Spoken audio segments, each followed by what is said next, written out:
দিনটা ছিল পঞ্চমীর দিন, রাত 9টার পর আমরা ঠাকুর দেখতে বেরিয়েছিলাম। এটা ছিল সেকেন্ড প্যান্ডেলটা, যেই প্যান্ডেলগুলো আমার বেশি ভালো লাগছে, আর থিম প্যান্ডেলগুলো সত্যি কথা বলতে খুবই ভালো লাগে। তো এটা একটা থিম প্যান্ডেল করেছিল আমাদের এবছর যে পেহেলগাঁও অ্যাটাক হয়েছিল সেটার উপর বেস করে এই প্যান্ডেলটা করা হয়েছিল, যেটুকু আমার মনে হয়েছে। তো এখানে দেখতে গেছিলাম। এটা হয়েছিল আমাদের এখানে আনন্দ বিহার বলে একটা জায়গা আছে সেইখানে, এই জন্য যারা দুর্গাপুরে থাকো তারা চিনবে।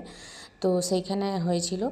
তো যেহেতু পঞ্চমীর দিন ছিল, পঞ্চমীর দিনটা আমরা কাছে পিঠে ঠাকুরগুলোই ভিজিট করেছিলাম, যেগুলো আমাদের বাড়ির কাছাকাছি যে প্যান্ডেলগুলো হয়েছে। তো ওভারঅল প্যান্ডেলটা দারুণ হয়েছে, থিমটাও দারুণ হয়েছে।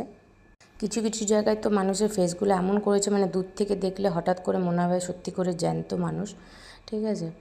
তারপরে যেখানে মা দুর্গাকে রাখা হয়েছে সেই জায়গাটা একদম মানে গুহার মতো, একদম নীলচে আলো, মানে হেভি সব কিছু মিলিয়ে একদম বললাম তো ওভারঅল একদম জাস্ট ওয়াও একদম।